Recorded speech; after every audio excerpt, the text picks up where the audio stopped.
And we're live.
Fanboy Modeling School.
Welcome to the Fanboy Modeling School. I am the Fat Mantis, now in HD. I'm here with my man, Steve, real name, no gimmicks. Free Jonathan Majors. and of course, I'm here with my other man, Shaolin Iceboxer. What's happening, everybody? How's it going, squad? We are here. I love it when Courtney comes in for very special episodes. Yo, This, of course, is like incredibly. This has been the trial of the century. more ways than one. And Yes. more ways than one. In more ways than one. Let's check in first with our chat before we get into any controversial talk. Hello, Lania. Welcome. She says, hello, fam. We've also got Lo, my man Lo. Haven't seen you in a minute, dog. He's coming out for Christmas. RM in the house. Yo, guys. Oh, and Demon Omega. Hello from the graveyard. Hello yourself. We are the Fanboy Modeling School. We're talking about all the craziest stories of the week. And there is one crazy story that happened today. Jonathan Majors convicted. Then, literally an hour later, Marvel did not skip a beat. Dropped 1 his hour, ass announced they fired him. They were like a waiting. hot pan. They dropped him like he was hot, baby. Oh, Immediately let him go. what are our thoughts? Can we just do it, man? It's cheesy, but I asked that you for a second. Suspend all hatred of all things cheesy and just dun. Another brother bites the dust. Another brother bites the dust. Yo, so here's the deal. Here's the deal with this, right? So it was 4 charges, right? Misdemeanor charges. By the way, Misdemeanor charges. Let's be Right. clear, okay? He was convicted of 2, and he was acquitted of the other 2. yes, yes. Now, let me be clear with this, all right? Right. It is my belief, honestly and truly, that those 2 were in one of the most toxic ass relationships that you could ever have.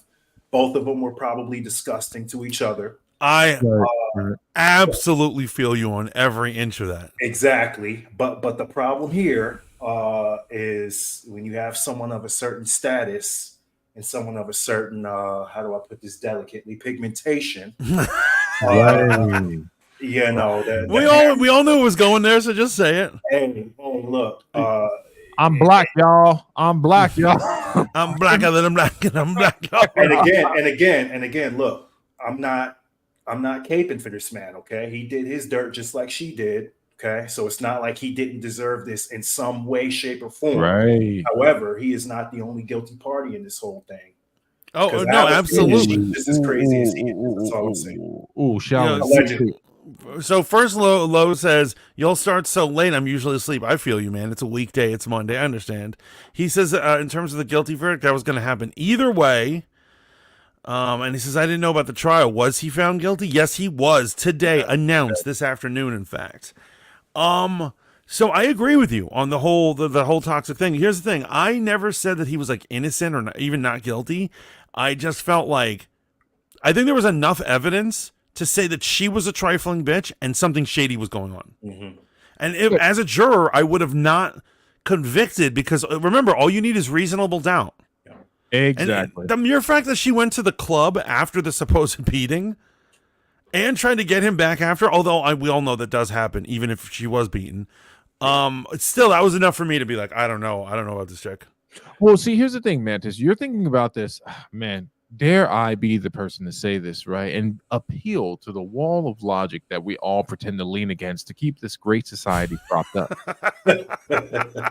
You're talking about something that has almost become pixie dust in the air, the proper application of judicial procedures, right? It's that Steve tonight, folks. It's Steve. Last week was all emotion, and this one we have the legal professor over here. Steve comes out. So when it comes to reasonable doubt, right? Was there enough reasonable doubt presented to the jury? Now, this is all conjecture on my part. I'm not sitting in the juror's box. I don't know what was going on when they went to go deliberate. I do know that they took the time over the weekend as opposed to giving the verdict last Friday when everyone thought they wouldn't come down with it. But I thought there was enough reasonable doubt presented to show that, these two were trifling.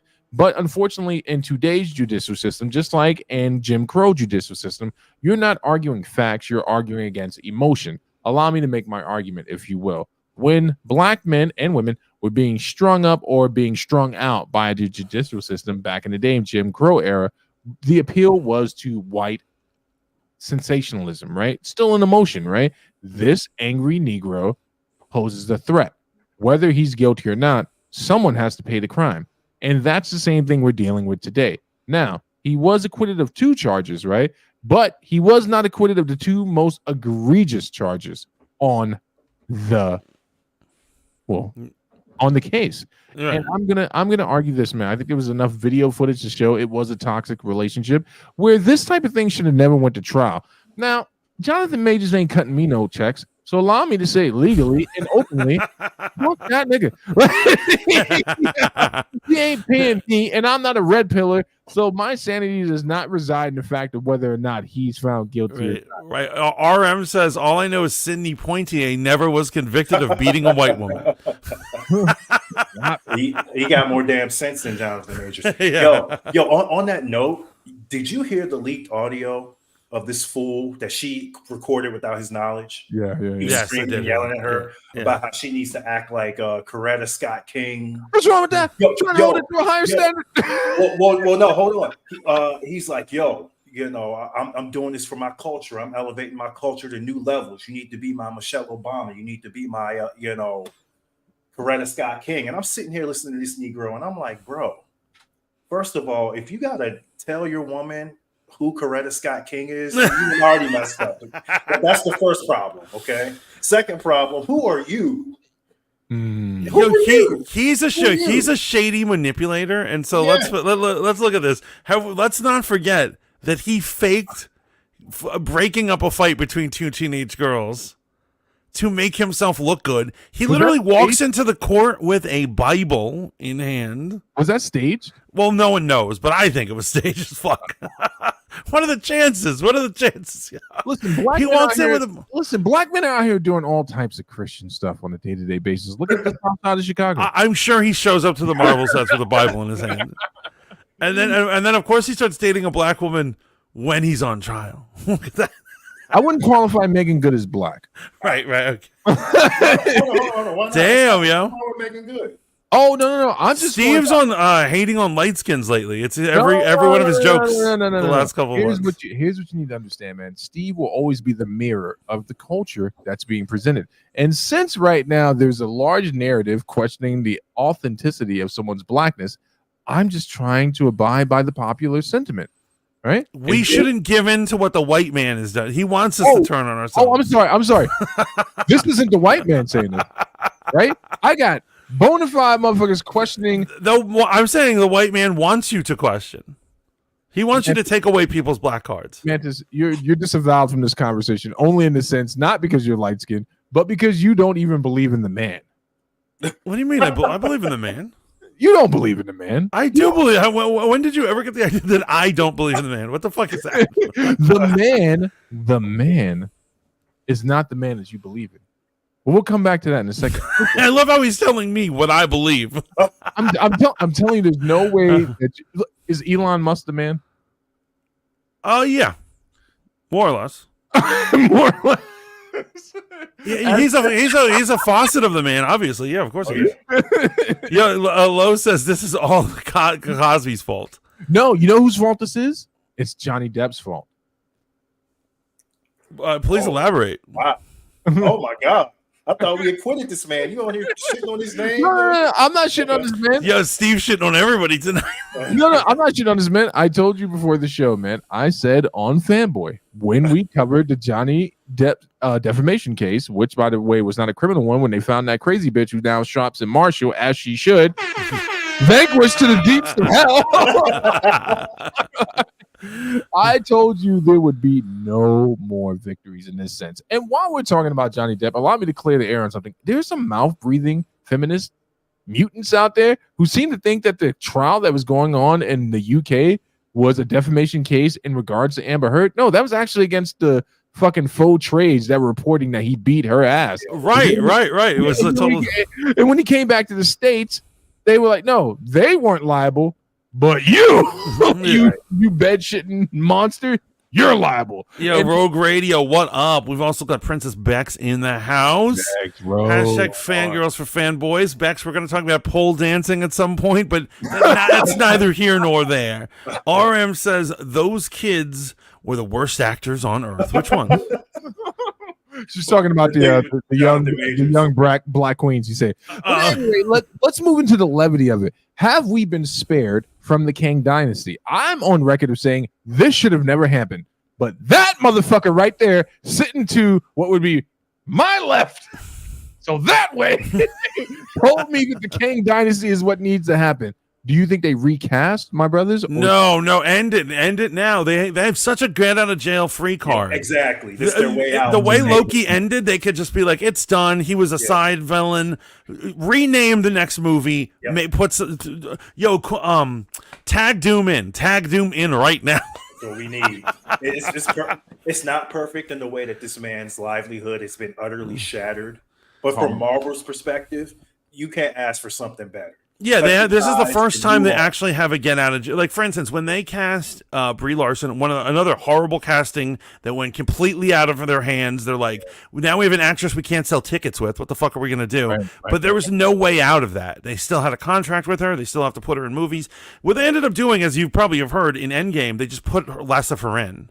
Yep. Yeah, right. And because people don't like her, and so they, the Marvels proves she cannot move tickets. Well, what the fuck are they going to do? However, they have a loophole now, and they're like, we do not have to go back to the King well. Yo, Shallon, have you watched the end of Loki yet? I still have not seen it yet. Oh, spoilers? Mantis, you watched it's already spoiled. Oh, I did. I loved it. I absolutely loved it. I thought it was a great swan song. I agree with everything you guys are saying, man. On top of all the Jonathan Majors thing, listen, I don't wish criminal proceedings on anyone, man or woman, right? Because I'm not some psychopath red pillar who sits in my mother's basement with Dorito dust on my chest talking about women. Do they owe me? I'm owed their respect. I don't do that shit. But what I am saying, as a comic and an MCU fan, man, we are dying for the opportunity to move away from a bad franchise. All three of us, I think, are in agreement, right? Poor Jonathan Majors if he's innocent. If he's not innocent, fuck that motherfucker. I don't give a fuck about him. But the Kang saga needs to come to an end. And in fact, I don't think they just need to bring in Doom. I think Marvel needs to bring out all the stops. If they're going to bring in Doom and they're going to go into Secret Wars, Mantis, you're not going to like what I'm going to say right now, man. They should go into Secret Wars and then with a pivot into Age of Apocalypse. Just let that stew for a second. What's Secret Wars? Wait, just listen. Have you read Secret Wars? Yes, I have read both of them. I've read both of them. Do you remember who was one of the most prominent villains in Secret Wars? He was damn near, he was a Duke in Doom's Battle World. The Age of Apocalypse was in that comic. Right. It was absolutely amazing because he actually read God King Doom. If you're not black or you're not minority, you don't know what it means when I say that he read him. I'm not saying he actually read him like a book. Like he read him as a person. And at one point, Apocalypse says to God King Doom, he's like, I don't know how you ascended to this level of power, but I know this. It's fleeting. I would love to see that representation, but I'm just happy that we won't be having Kang anymore because it was fucked from the beginning, man. Like, it was fucked, right? Here's the whole thing. When I defended Kang and the Kang Dynasty and that whole plan, that was before I saw how horribly they were handling the character. Yeah. Let me go on record as saying I think you can make for a phase Kang a very good villain. They just totally ruined it with this phase. I agree with you. This phase is it's wobbly. It's not interconnected. They have end credit scenes that don't lead to other things. We will never see the conclusion to half of those end credit scenes. And then finally, when we see Kang, he's defeated by a group of ants. What the hell kind of villain is that? Bro, the best representation of Kang in a Marvel, not comic book property. You're gonna laugh at this. You know, Marvel has a series of Lego games, right? Oh yeah, I mean everything is Lego and good nowadays, right? Yo, so the Lego Marvel games, one of the games, Kang is the big bad, and it's absolutely amazing. I'm like, this is really fucking good. Like, it's stupid, but this is really good for Kang, right? You know, some purple motherfucker running around with a blue mask on. Like, yeah, I come from the future. Yeah, I didn't play the Avengers game. I know you guys did. Did you enjoy that version of MODOK? I enjoyed that version of MODOK. And that's what I'm saying. All these guys can be good villains if they're written correctly. Right. And even though you're right, when you look at Kang on the surface, you're like, who is this idiot? Like, you know what I mean? Like, he doesn't even have a discernible power. They're like, he's really smart and he's from the future. And I'm like, motherfucker over here has an infinity gauntlet. How is he going to follow him up? However, if written correctly, it would work, but they totally fudged on every level. So I'm glad for them to move on. I don't think Apocalypse would be good. And here's the thing. I want to see X-Men. No interdimensional shit. No time travel shit. I just want them to see a few good X-Men movies before they get into that kind of Age of Apocalypse, interdimensional I agree. shit. Yo, Apocalypse in general, because Apocalypse is a menace to he is so overpowered.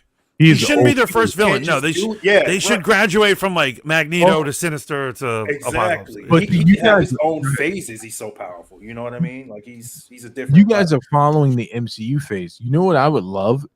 This might blow your fucking mind, man. It's gonna blow your fucking mind. How about you don't kill off your villains? I love that. I actually agree with that. How about you don't kill off your villains and like they actually come back, because that's what make them a reoccurring threat, right? We all love Doctor Doom because how many times has he been defeated by the Fantastic Four? But every time he comes back, he's like, "You got me that time." To the point where now Doctor Doom in the comics, it's not even he gets beat anymore, right?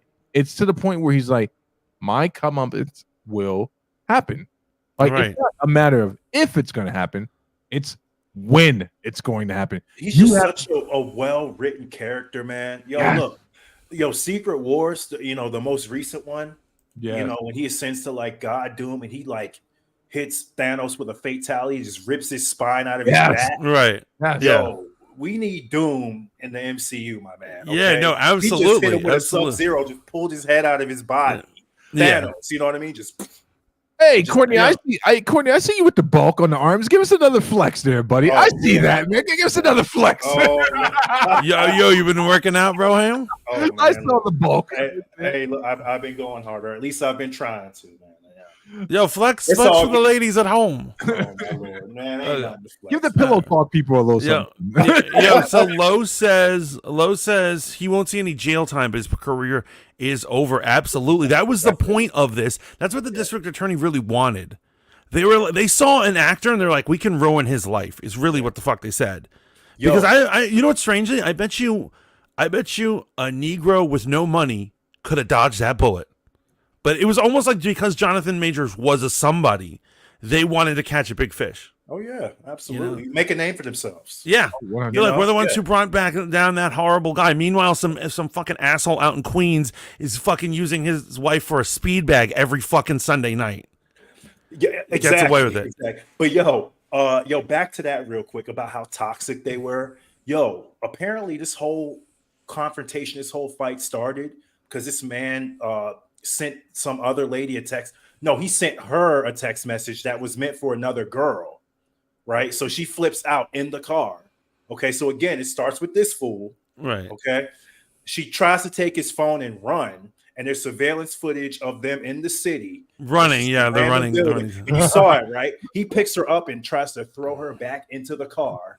Okay. And Yeah. next thing you know, And he's even taking wait, hold on. off I running. wouldn't even Yeah. characterize it as throw. I think he was actually pretty gentle. Trying That to did put not her look back like a in. man who was abusing a woman. Let He was me be careful. he placed her in the car. He placed her in the car. He picked her up and attempted to put her back in. Right. And you know, cut to a few minutes later, this fool is running like a slave leaving the plantation with like 6 dogs chasing after him. And she's just after him like Somehow, 200,000. I don't know if she was wearing heels, but somehow she's keeping up with this dude. She was on his ass, my guy. She You was know on- why? Because you have all seen this weird situation with the couple who argues like that in public, and it's like, nigga, you can't outrun her. You wanted to be Ghost, and here's the worst thing, Shaolin. They're running around Brooklyn dressed like a bunch of Brooklyn hipsters. This Yeah. fool got a trench coat on and he's like he get shot. You know what I'm saying? Like, Yeah. He got on like one of them homeless hobo trench coats, you know, with some And Stacey Adams here's boots on. in New York, if you look like a homeless person, you have money. yeah, 100%. But if you look like you're working class, then you're broke. yeah. That's You're okay. a step away from indentured Crazy, servitude. man. Rogue Radio says, I love watching you guys while I'm at work. Thank you, Rogue Radio. That means a lot. RM says, Victor Timely pieced out and faded away at the end of Loki season 2, like that meme. 100%. Oh, the dude, yeah, the Yeah. PC just vanishes in. Go ahead, read Lowe's comment. The way they've been doing King is just horrible. Secret Wars needs to be a whole phase. Yeah, no, I think it will be. I think it'll be not this phase, but next phase, right? So you know what's going to be great, man? If we can just get to the comics or get back to the conjecture about what should happen with it.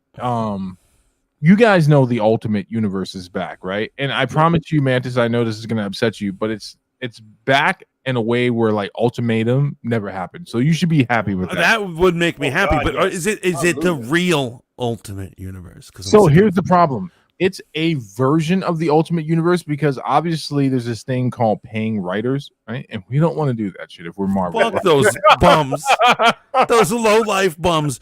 I have ideas about superheroes, and you think I'm going to pay you for this? Be fucking lucky, just like Autolus. Be lucky that you get to be in my presence, you little prick, and I'll get to work. And here's the thing. So the maker from the Ultimate, that was really good, man. Which I would really Autolus and Spoon together make an unhappy man. Just like they're two exes that show up at your wedding, and you're like, who the fuck invited these Jesus? But so the maker, basically, you know, he made his way into the Marvel 616 universe after Secret Wars. It was him, Miles, Old Man Logan, and I think one other person, like one other prominent character that people really enjoyed. The maker has a run-in with Venom. He acquires this Venom symbiote from the Ultimate Universe, and it turns into a whole thing with the King in Black. And then he bounces, right? He's like, wow, shows back up to the Ultimate Universe, finds it in shambles, and he's like, I'm home. So now he's been running around multiple different multiverses, doing what you would think Reed Richards would do if he was a bad guy, fucking up very precarious moments in Marvel Comics history. So the moment where the spider is going to bite Peter Parker, the maker shows up and says, hey, you got a spider on your shoulder. Knocks it off Peter Parker. What? Right? He shows up to all That these is dastardly, and only a hero could do that because the villains don't know when heroes were made, but they would tell their physician, Reed Richards, right? So Yeah. And so he's been remaking the Ultimate Universe in the way that he wants, and then it's a lot to go through right now. are they? Wait, hold on, time out. Go for Are it. they actually making an imprint where it's called Ultimate Comics, not Marvel Comics, and it's like Ultimate Comics, the Ultimates, Ultimate Comics, the Ultimate Fantastic Four? It has not, that big reveal has not happened yet. Okay. But everyone knows what's happening, right? Because people from the Ultimate Universe who somehow retain some level of information know what's going on, and they're trying to thwart the maker. So the Ultimates are coming back. Here's what I'm hoping is going to happen, right? I think Marvel woefully underappreciated the Ultimate Universe, right? It gave us the MCU. I'm hoping that they realize that 616, just like the grandmother you love, but passed away, needs to die. See, actually, when Was that too hard? No, actually, wait a minute. It is. What the fuck is wrong with you? This is a family show. What is wrong with you? If you got Mantis saying that, you know you messed up. Wait, but you guys don't think that No. Marvel 616 has not become? Oh, I hate Marvel 616. I was looking at some stuff that was happening the other day, and I was just I get enraged when I see the stupid shit. Mystique. But yeah, that was just one of many. But actually, in the height of the Ultimates, back in like 2010, 2012, I was like saying, get rid of 616. All we need is Ultimate, because the Ultimate X-Men, like the first 100 issues, is like some of the best X-Men I've ever read. Same I have with all Spider-Man. The big trade paperbacks. Yeah, I got the omnibuses and stuff. Yeah. Oh my god, they're so amazing. Yep. So the Ultimates.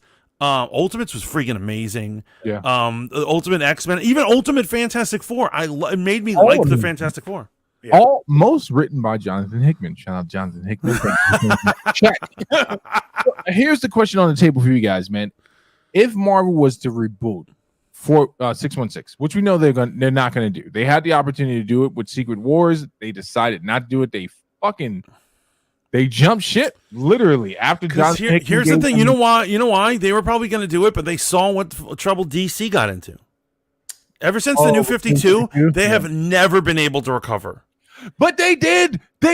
Literally, they said, let us take our most beloved Elseworld story, fucking Watchmen, bring that in, make something amazing, end it amazingly. It now has fractured fans, though. You know what I mean? Like, there are fans who are like, is Wally West a black guy or a white dude with red hair? Oh, Let me tell you something. I don't get what they're doing over there, because they have all of these other comic properties that they didn't woven in, and I don't know if they exist or like the Authority. Are they a part of DC or not? Thank you. Or Wildcats. Wildcats. Right. Yeah, they're a part of DC. These are all DC proper now.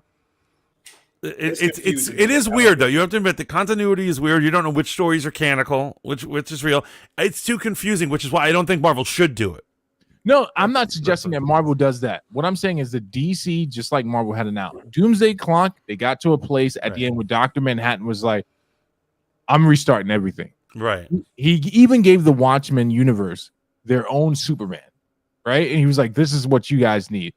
It all centered around Superman, and they're like, oh, the multiverse is attached to Superman. Any universe that has a Superman that's not a prick is thriving. Anyone that doesn't sucks. And which means our real world sucks. Oh, it's like we don't have a Superman, so we're just fucked, man. And I think Marvel and the MCU can take a page from this, man. This is the perfect opportunity. All the shit we've gone through, all the bullshit with Jonathan Majors, man, where they take a step back and go, hey, there was a reason that people really enjoyed the Ultimates, and dare I say, there was a reason that people enjoyed the Marvel 2099 series. So I'm going to tell Mantis he's right now about something. There was so much hype around that when it came out because we were all fatigued from 90s. The regular shit. Yeah. The regular shit. I think if the MCU just said, hey, we started the Ultimates because we knew we were going to make the Marvel studio. Was it not clear that there were movies coming when you read the first Ultimate Avengers and Samuel Jackson was in the comics? Right, exactly. Was in the comics? So why not just follow that, man? Just reboot it.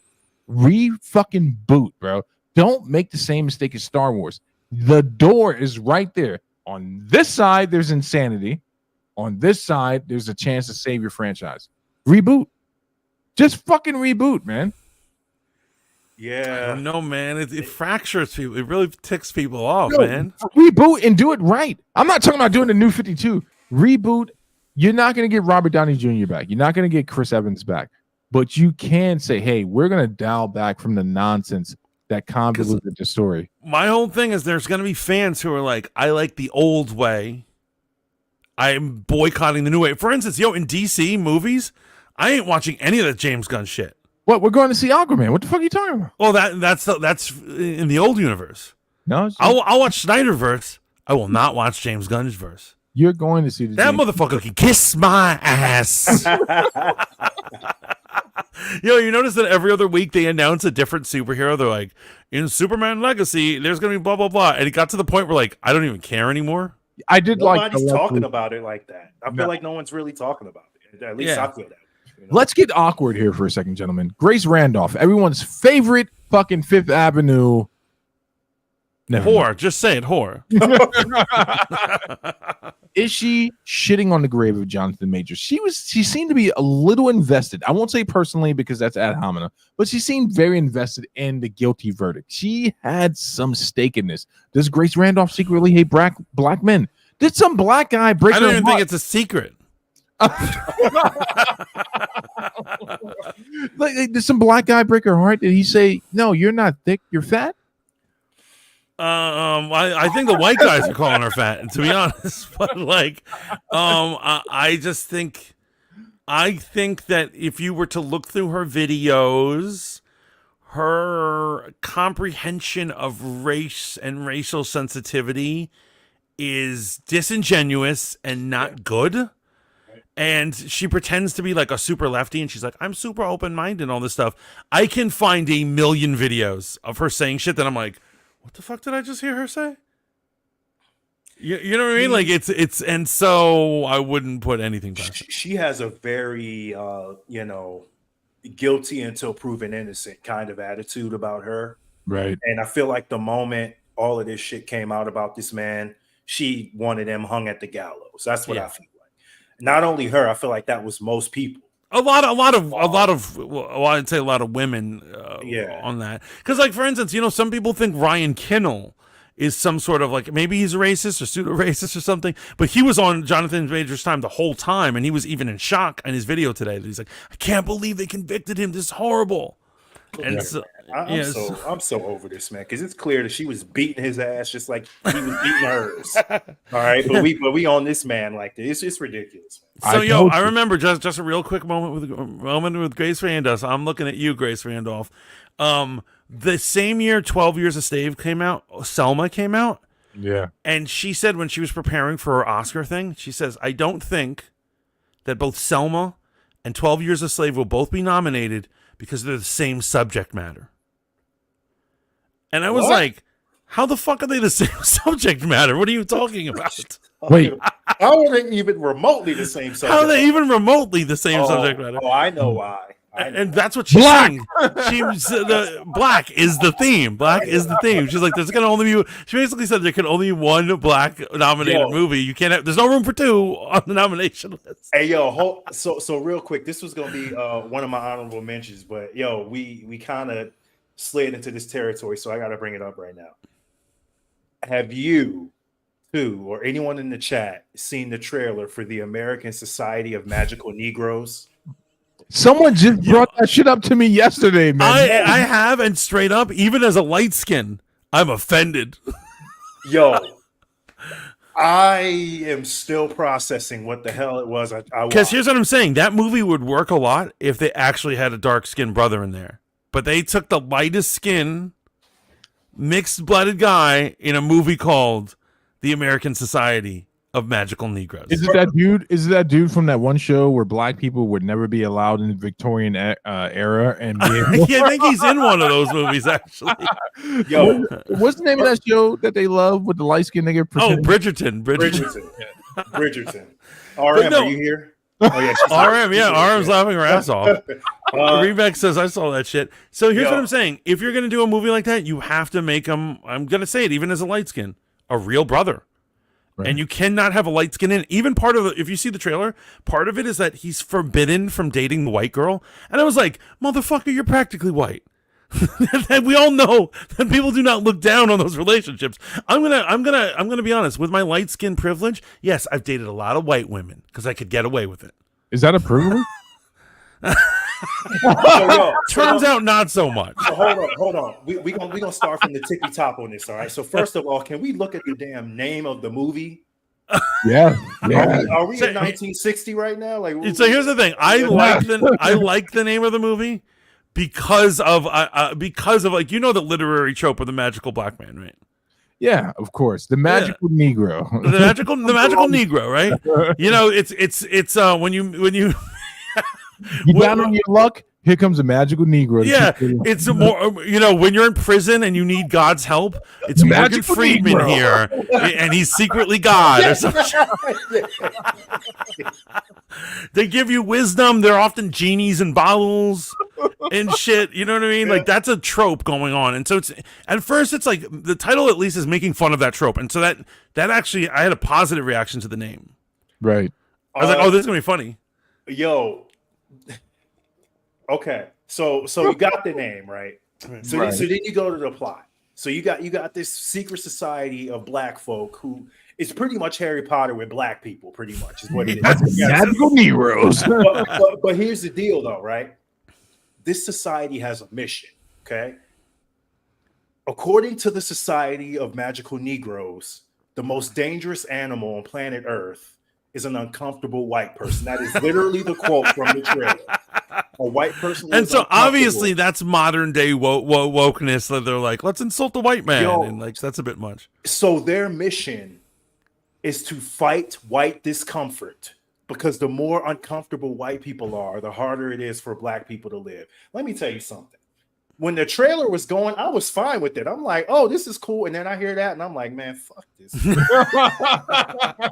Because remember, in the trope of the magical Negro is always helping out white people for some reason. It's always to serve a white person, never another Negro. It's to help a white person achieve their goals. They're never main characters in the stories, right? They are not, absolutely. And then you get to the last bit of the trailer, like you mentioned. Instead of having a beautiful, succulent, dark black queen, here come the white woman. And I'm like, that's not a forbidden mix. Bring in the fine milk. and I actually. So here's the thing. I was pretending not to know who he is. I know that guy is from Detective Pikachu, and I like him as an actor. But it's the young dude, man. Yeah, it's that young dude. But still, it should have been someone. Well, more Negro, right? I'm just gonna say that. Right? Can I ask a question, man? Since we took it to this uncomfortable place, can I take it to a yet darker place? No pun intended. Well, this is fanboy modeling school after all, so go for it. Is Jonathan Majors suffering for the sins of O.J. Simpson? We all are. Oh my god! Right? Are they trying to prevent the what if? Scenario. Oh my god! Basically, OJ. I will say it to this: I hope OJ finds the real killers, because OJ's only crime it became a referendum on brothers who date white chicks. We all know that's what that was. I was driving my mom back to Harlem today before work, right? And we're having our post wrap up conversation, right? Post visit. Just say it. Fight. No, this time it was actually an actual conversation, no political discourse. And we're having the conversation. I'm like, how was the visit? Everything, blah, blah, blah. And somehow we ended on OJ. This is where our conversations go. And she's like, man, I always felt bad for Khloe Kardashian. And I'm like, which one is that? The mutant looking one, the short one, or the fucking whore? And she's like, Khloe's the tall one. I'm like, okay. I'm like, why do you feel bad for her? She's like, because OJ had to come out post murder trial and say, no, I'm not her father, and if she needs me to get a DNA test, I'm willing to do that for her. Wait, did that really happen? Yeah. I didn't even know that. I looked it up. I was like, Mommy, did that really happen? I'm like, Mommy, did that really happen? She's like, yeah, it's a real point of history. Apparently people thought that what's the mom's name? Caitlyn Jenner had Caitlyn's the dad. I can picture her. I don't know her name, but Caitlyn's the dad. Chris. Chris Jenner, my bad. That was down on purpose. Apparently, so he was smashing. Apparently, the mom, not the dad. The mom, not the dad that became the mom. Apparently, Kris Jenner had been accused of having extramarital relations with OJ. She did cheat on the dad, the Kardashian dad, and no one knows who. But there were a lot of rumors swirling around Hollywood that not Courtney, Khloe was his child. And the reason I bring this up is that part was completely useless. But is Jonathan Majors suffering from post OJ retribution? The white man's reparations. He's suffering. Yes, he is suffering from that, but he's also suffering. I I'm going to say this is going to sound horrible, and I hope everyone just like takes into account my full statement and not the beginning of the statement. He's also suffering from Me Too, right? And here's what I'm saying. I'm not saying that Me Too isn't a thing that people should suffer from and that it has it. However, it has post Me Too. People are on hyper alertness. Yeah. And so I'll give you a thing. This is a little political, but like, and I'm not even a Democrat, right? But like, Cuomo, right? Cuomo, Democratic, governor of New York State. All these Me Too things came out with him that ruined his career. Mm-hmm. And it turned out all the things, he was not harassing anyone. He was merely trying to date all the bitches in the government. And so he was getting around, but he never forced anything on anybody and never did anything. He was just literally asking chicks out. And that was enough to trigger people to be like, he's a Me Tooer or some shit. Right. It's at the point where like people are in such hyper defense that like men are always guilty before you're proven innocent. And even if you prove yourself innocent, we might not even pay attention. Yeah. Unless you're Johnny Depp, man. Unless you're Johnny Depp. Motherfuckers were like, Johnny Depp's so innocent. Even the feminists were like, because you know what? She was a psycho. We all knew she was crazy. No, here's what I'm saying. Public opinion of fans love him, but still in business, they're still not making the Pirates movie. That's true. He still missed out on that. Yeah, no, but wait. He got back into popular fragrance. He is, but if he can't work, what's the point? No, listen to me. That bum bitch has to pay him reparations. And allegedly, that broke bitch is shopping at Marshall's, as you pointed out. She can't pay him anything. But here's the thing, right? He got back into the fragrance business, right? They are run completely by liberals, right? If that be your argument, right? And the fact that he came back in that stupid ass commercial where he's fucking walking in desert with wolves, and I don't know what the fuck it's supposed to mean. Why are fragrance commercials? That's fragrance for you. That's fragrance for you. But he got back into that, man, right? He got back into that. There's alleged that he also got, paid back on the he got paid on the back end for what he lost in the Disney situation too, man. I hope he found something. Checks and balances. In regards to the Jonathan Majors situation, in regards to the Marvel situation, and this entire thing, man. Again, if Jonathan Majors is guilty, then fuck him, man. Fuck him. I have no attachment to the whole thing, right? If he was fucking stomping her fucking teeth to the back of her head, then he deserves what he got. But if he did not do that, if in fact it just turned out this was another toxic couple, which is something that women need to reconcile with, yes, if you are a part of a toxic relationship, then you are a part of a toxic relationship. Right. If she is slapping the motherfucker, she is part of the situation if it explodes. Yeah. Yes. And a lot of women think they should get a complete get out of jail. Amber Heard thought that. She was like, I wasn't hitting you, I simply punched you. And you're like, what the fuck? That doesn't make any sense. Cut a part of your finger off, and then I took a deuce on your fucking bed. Right? And she's like, be a man, put up with it, right? I mean, it's totally insane. No, I feel you. RM says, according about the whole magical Negro thing, it is the writer/director's self-insert fantasy of saving a pretty white lady. Ooh. Facts. And then she also says Chloe used to look very mixed before all the plastic surgery. Ooh. Also facts. Moving along. Not staying on blackness, Jonathan Majors. Segue, right?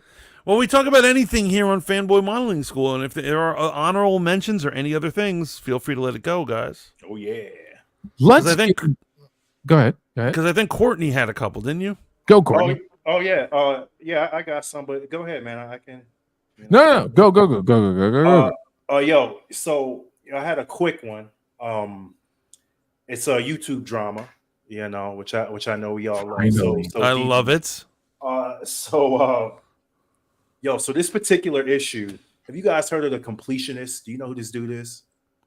I've seen him trending. I don't know him. I don't know what his thing is, but I've seen that word around, The Completionist. So let me break it down for you, my brother. Okay. So this guy was actually part of the G4 resurrection. Okay. In fact, when that chick went off and went on her crazy tangent, and that's what Tank G4, that dude was in the shot and he was in the corner looking like, all dejected and sad because he knew she just complete. So she tanked his one paycheck. Yeah, exactly. So the dude's name is Gerard Khalil. Right? He's a Middle Eastern dude. Basically, the completionist is a gaming channel.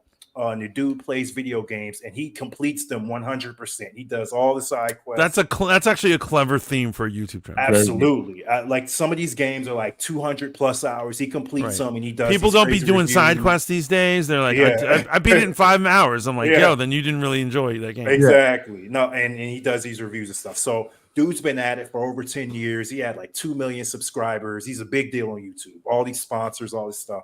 So long story short, his mother died, a little over a decade ago. She had some kind of dementia, and she ended up passing away from it. So him and his father created this charity called the Open Hand Foundation to raise money and awareness for that type of dementia to help fight. So over the years, he's pushed it over his YouTube channel and Indie Land and all these events he's had, Twitch and stuff, with the idea that all the money he was making, he was going to donate to this charity, to his charity. Open Hand Foundation, right? Come to find out, this fool hasn't donated shit. Okay, over $600,000 have been accrued for this charity, and none of it has been donated over the 10 years that this thing has existed. Right, and so he's just living off it.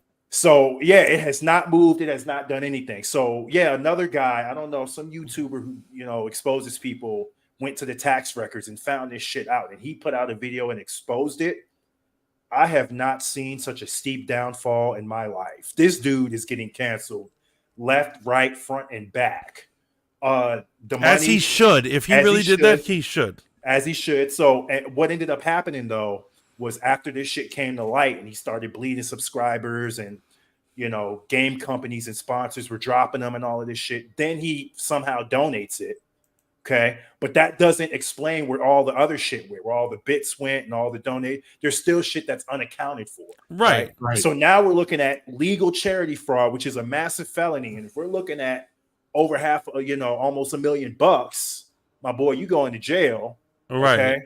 So it's just been this crazy just destruction of this guy, and it's just been a train wreck to watch. Look at Arms. Arms says the completionist definitely used the charity money and had to scrape it up to donate when called out. Exactly. I'm sorry. He used his dead mother to make profit. Did. That he is fucking great. Burn that motherfucker underneath the prison. When he got exposed, he put out like a response, and he likes to throw his mom out as like a shield. Oh, every God. 5 seconds he talks about his mom and how she died my mother, remembering my mother. Exactly. But that ain't stopped the cancellation.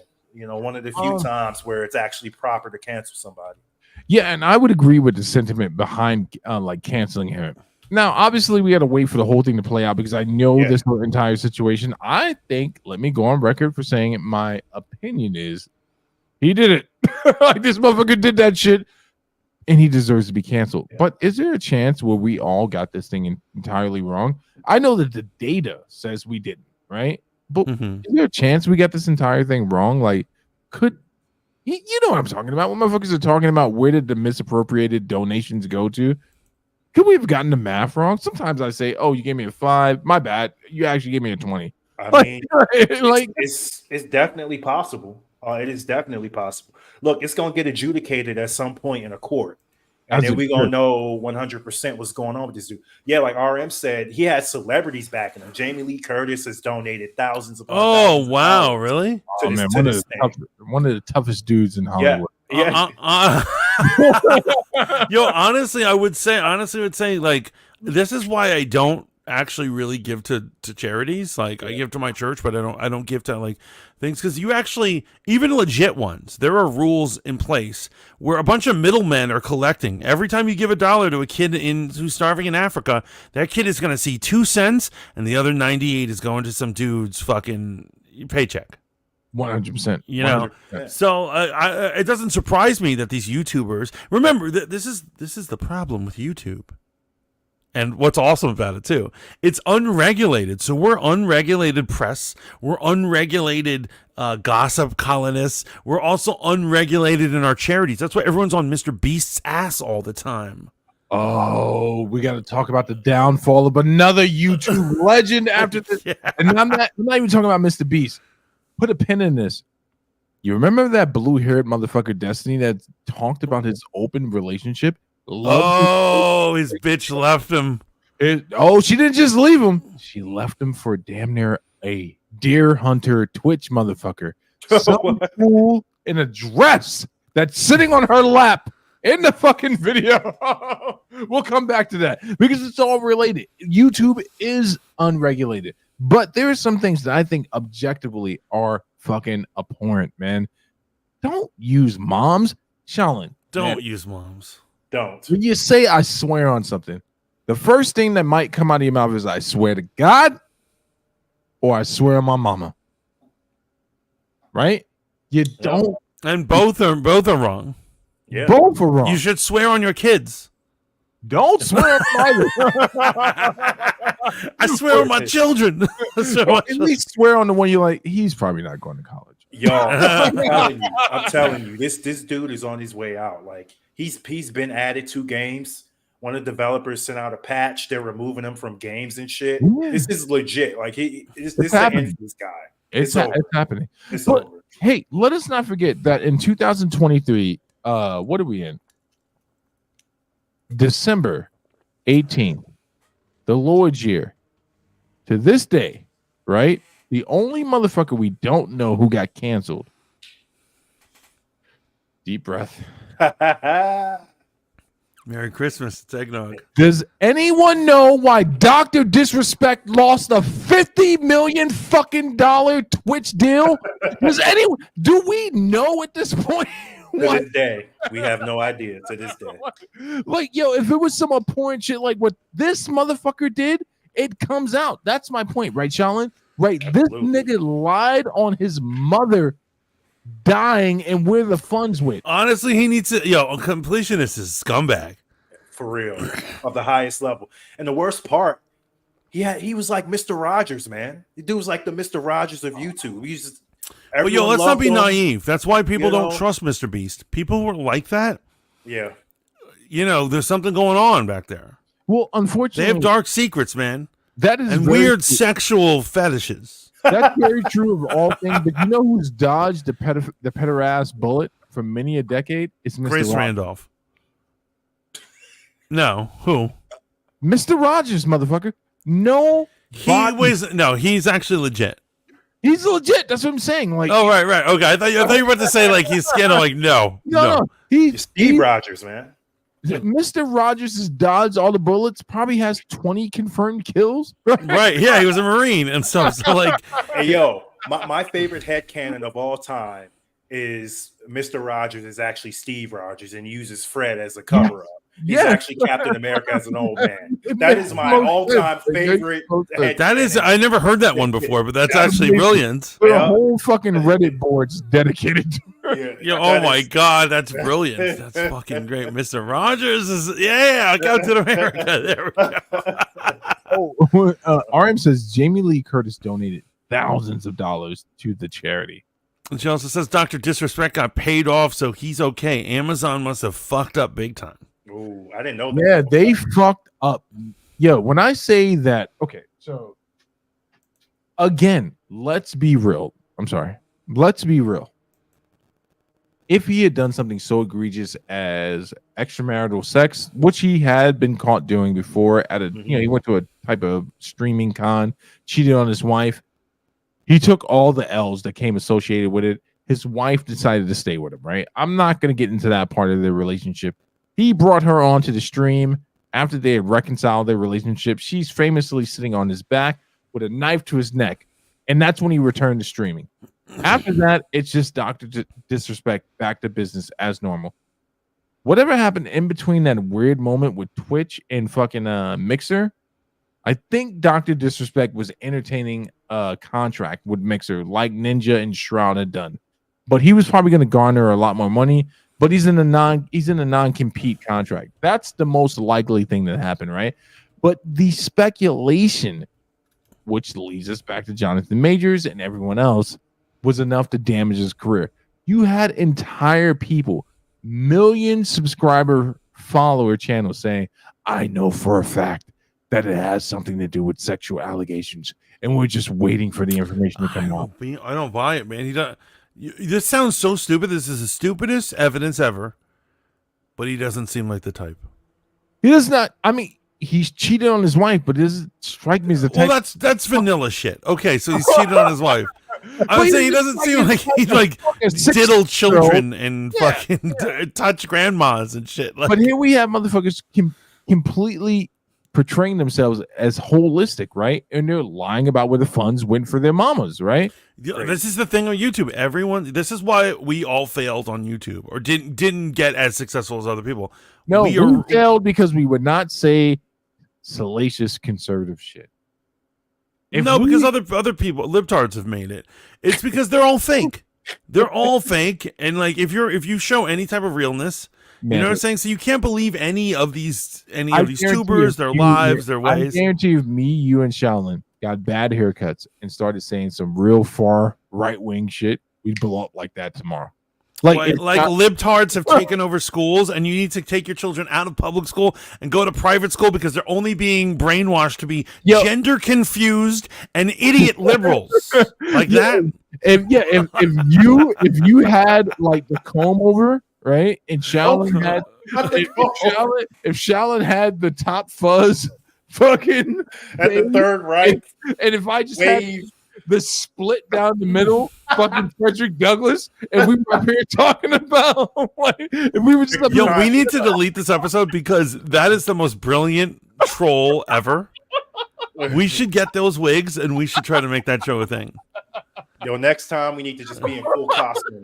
Full costume. We're black pillars, and we got to use words like monolith, but not use them in the appropriate context.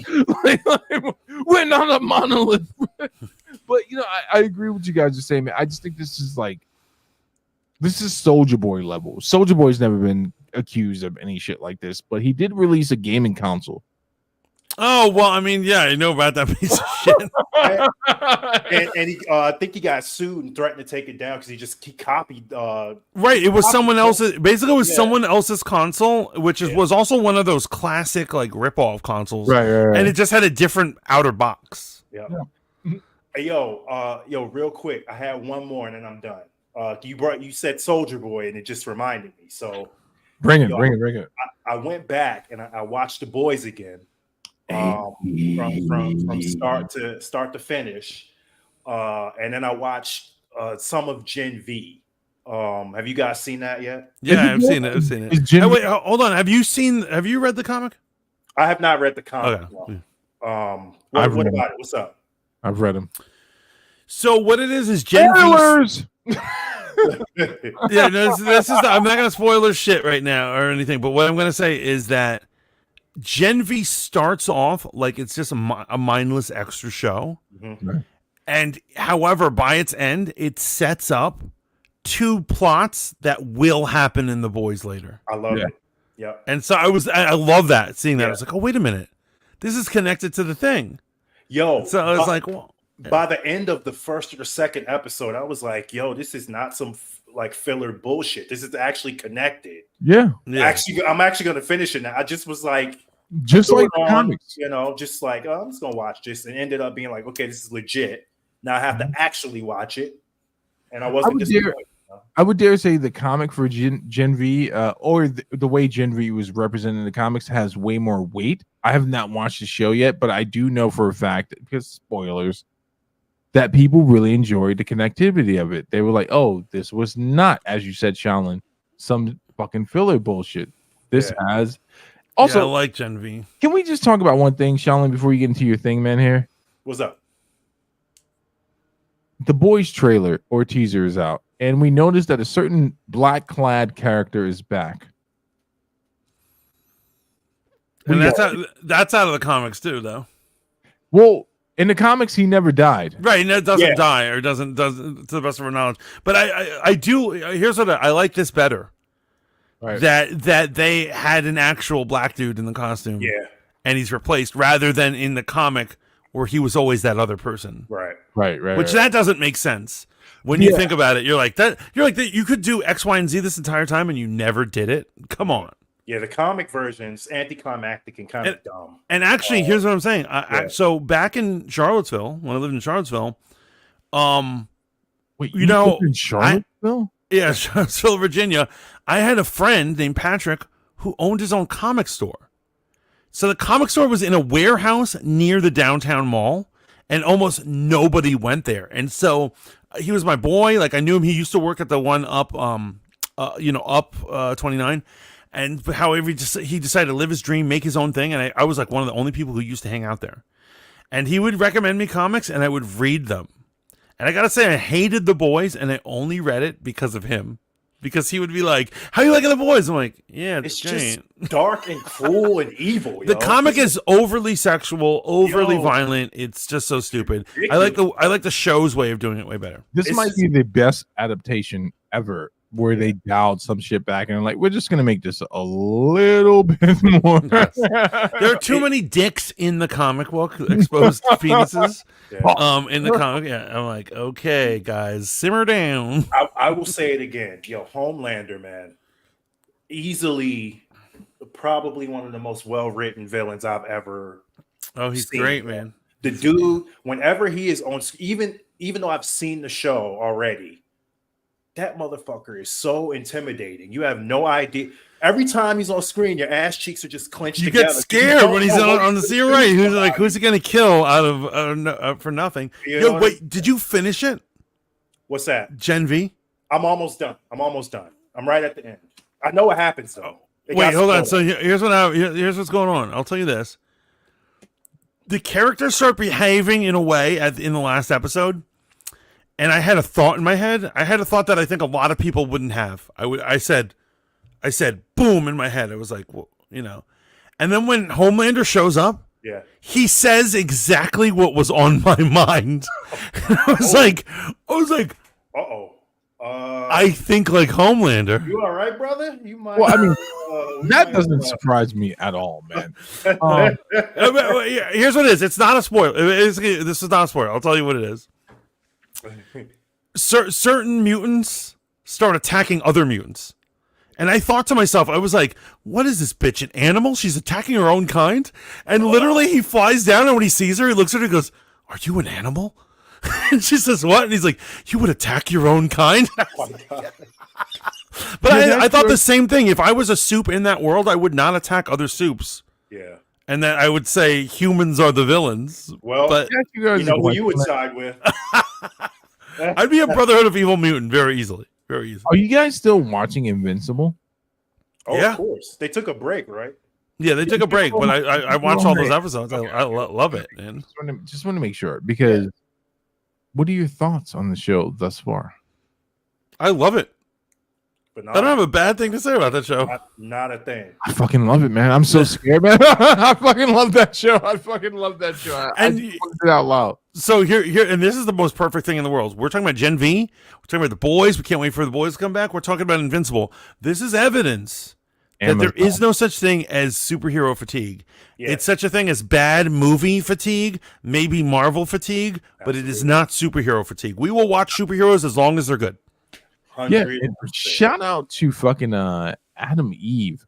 I recently watched her fucking standalone on Amazon. I was like, this is Molecule Man on steroids. Yes, she's freaking amazing.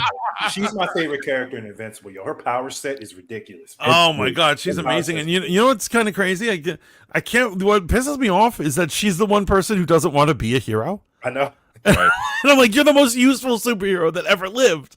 You can literally solve every world problem. Because here's what I'm saying: Invincible is only good if you think about it in a fight. Yeah. He's not going to cure a drought. He's not going to stop a war. He's not going to. The only thing he's good at is fighting. But she can actually cure the sick, stop all these horrible things. Yeah. She could bring food to the needy. You know what I mean? Like, I went back and watched season 1. And, she leaves her parents' house to get in a fight. Her dad's an asshole. He hates her. And she leaves. She builds a little treehouse and stuff. And there's like it's kind of like a montage. She's flying around and she's like growing people's crops, and she's like rebuilding rivers and like doing all this shit. I'm like, yo, this is it. That's exactly me though. I would, be making gold and shit and like selling it, and I would be doing all the wrong stuff. Honestly, Courtney, from what I know about you, I think you'd be doing both though. Oh man, look at this man. Yo, thank you, brother. Yeah, seriously. I do think that you'd spend time curing crops, but I think you on your weekends you'd be making gold. Hey, look, man. It reminds me of Ozymandias from Watchmen when they did the Doomsday situation. When Ozymandias came up to face with Batman, right? And Batman is going on his high morality kick, right? And he's telling him why he defends Gotham. And Ozymandias looks at him and he's like, "You've done nothing," I'm paraphrasing, obviously, "to impact any real change. In my universe, I got us off of fossil fuel." Yes, right. Yeah, exactly. He's like, "I cured world hunger." Damn. Right? He's like, and then he kicks Batman out of the owl craft, and he's just like, "You've done nothing." And Batman has to deal with the fact he's like, "Oh, I'm a half measure." He's like, "No, I've done these things. You haven't done anything." And I think Adam Eve, that's what I love most about her character. Yeah. Throughout Invincible in the arc of the comic and in the show, she really does have the ability to be a lasting change. In fact, spoiler alert, at the end of the comic, she's old, very old, not the age of old of enjoyable sex, like dry tunnel old. Oh, damn. Right? She's on her deathbed, and Invincible is there with their daughter, right? And you think she's gonna die, but Spoiler alert. You're reminded of something. She has a mental block in regards to her powers. So whenever that mental block comes into fray, it kicks in and it's removed, and her full power set kicks in, and she basically rematerializes herself at death. Right, and it's the same thing. There's another portion. Wait, into a young person? Into a young person. There's another point in the comics where her and Invincible get fucking eviscerated, literally by Freddie Mercury, the villain of the. You know what I'm talking about? No spoilers, no spoilers. But if you read the comics, there's a motherfucker that looks like Freddie Mercury. Yeah. They get eviscerated by this dude, and their bodies are laid out on the ground. And her power set is so strong subconsciously. Once she dies, it kicks in, and then it automatically rewrites. Heal mode. And I love it, man. The reason I brought that up, man, is Amazon, to your point about there not being superhero fatigue, has Invincible, Gen V, and The Boys, man.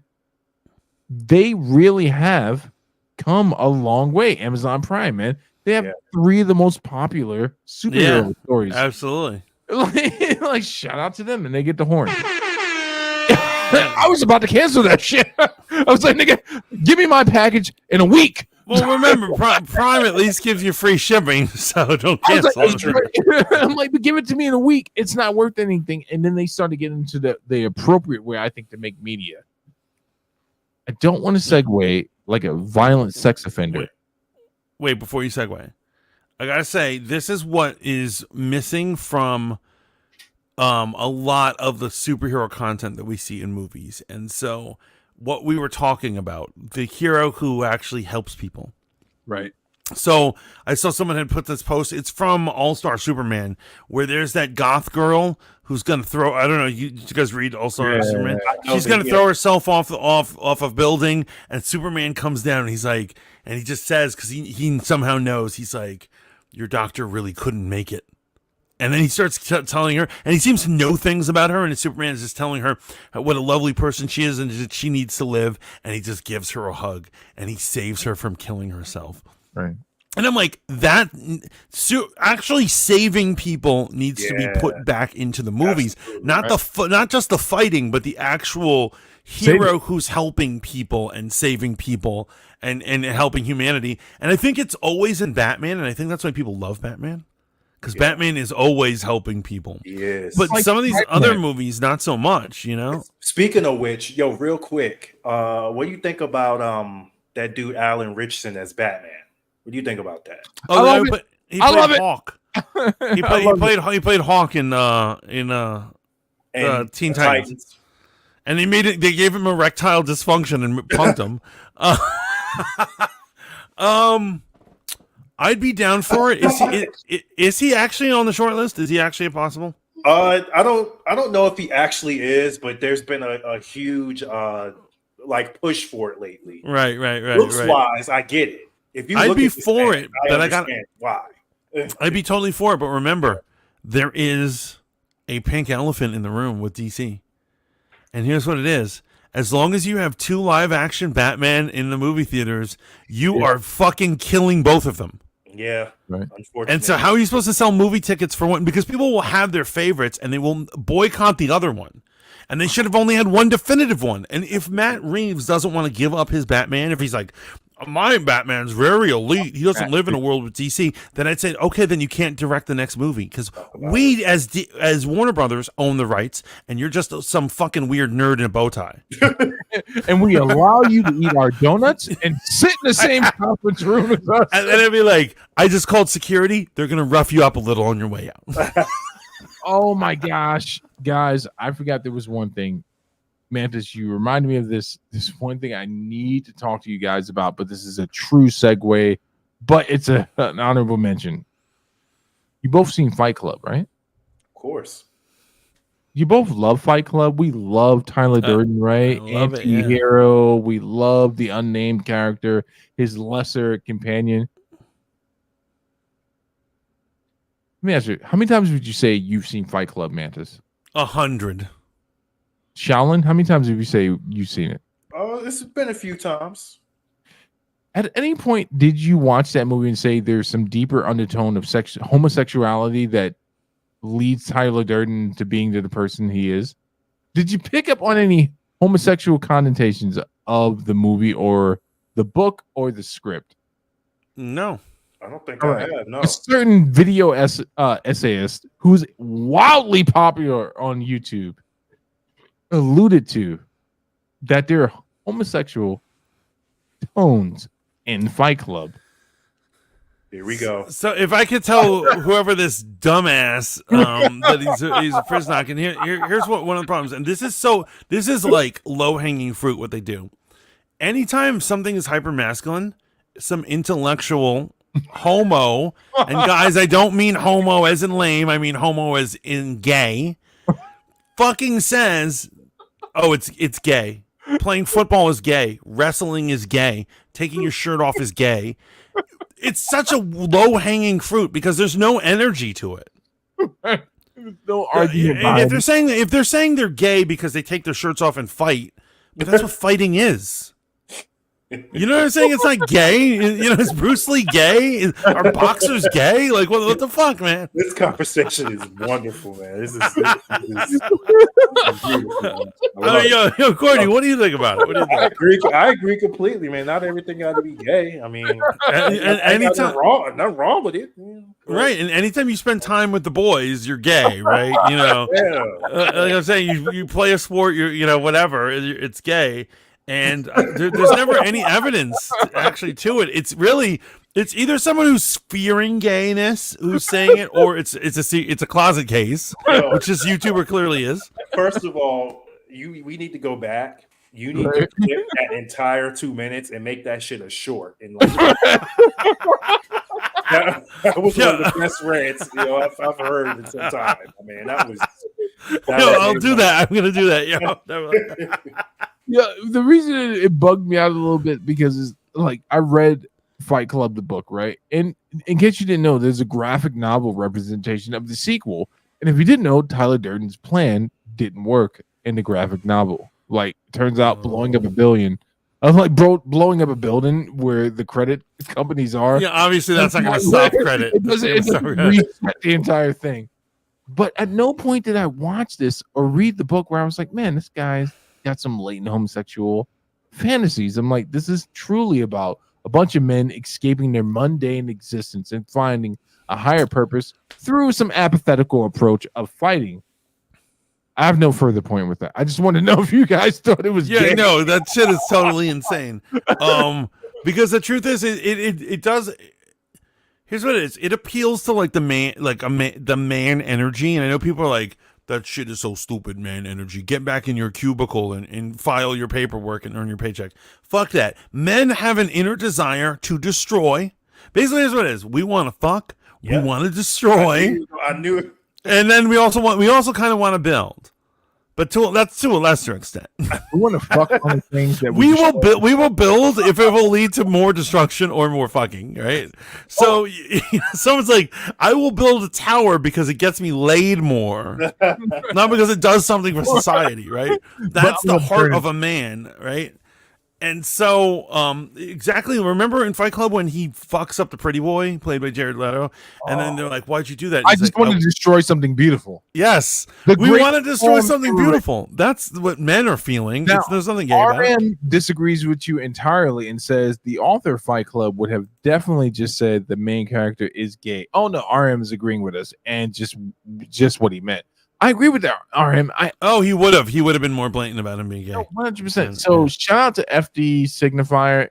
Great video essay. Oh, with Signifier. Signifier is a troublemaker. I think you're way off on this one, brother. I think you're way off on this one. Yeah. Yo, are you guys? Have we talked? We haven't talked about Twitch, yo. And the nudity.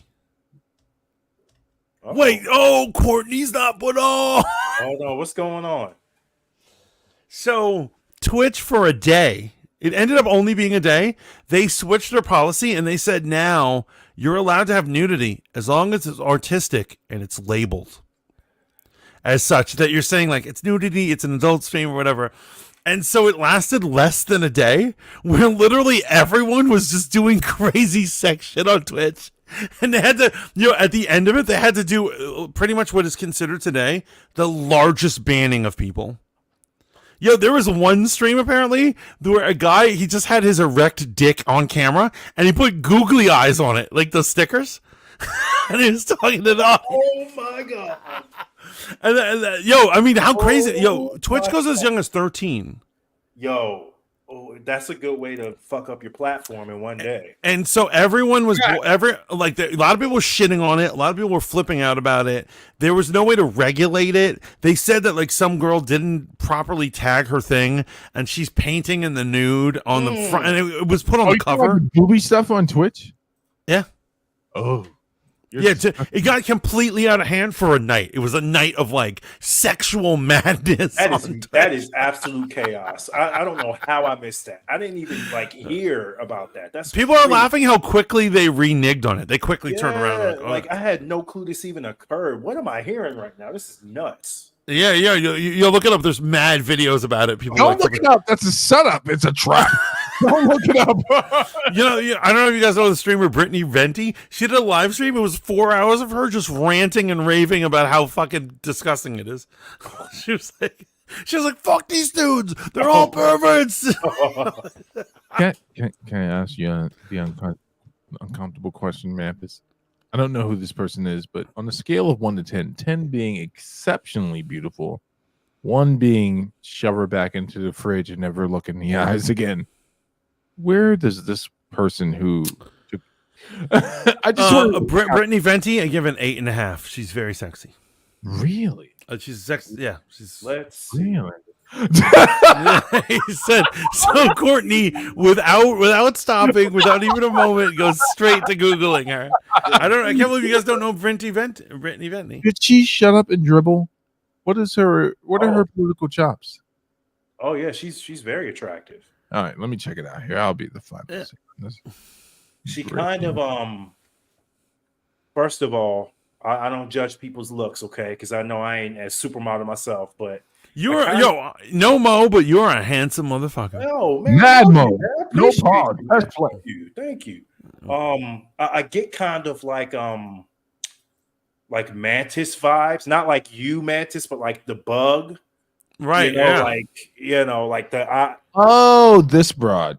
Yeah, he said this broad. Maybe that's why I like her. She looks like a 12-year-old. No, you say you accuse that of everybody.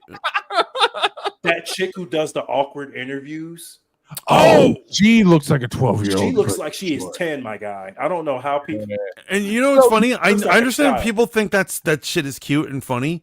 After like 2 or 3 episodes of watching that, I cannot watch it again. I know. cannot turn it on. It Is she annoys a me. plant? Is she an industry plant? So absolutely. She ascended to such high. Yo, this is the girl who systematically destroyed Pearly Things. Yes, she does. She destroyed Pearly Things. Brittany Wow. Venti. Brittany Venti did mad videos on what a piece of shit Pearly Things are. Well, Yo, can I ask you a she question? just went up in attractiveness. Yeah. Is she swirling? Is she a product of the community? A byproduct? Yes, is she another mulatto? She is. She's in the mulatto club. Oh, she's I'm just wonderful. going through her profile to see her dating preferences. Too many white guys for me to allow her into the Black Castle. Oh my She's not welcome here in the Ebony Tower of Excellence. You know what I'm saying? Nah, she is very cute. Yeah, no, she's good stuff. And actually, I you know what? I mean, this is talk for all for you too. Because I was saying, do you guys?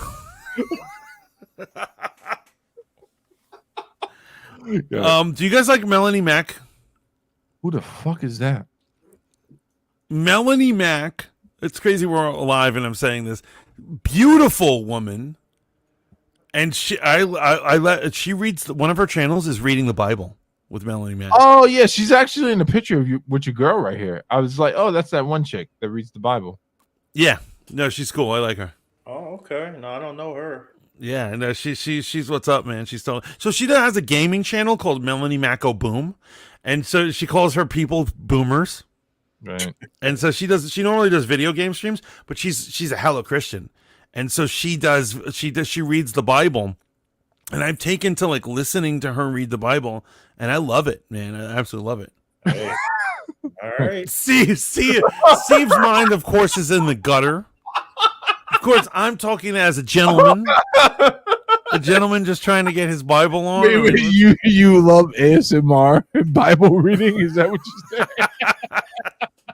say? Wait till she gets to Leviticus. Right now, she's just in Genesis, or maybe she dips into Matthew.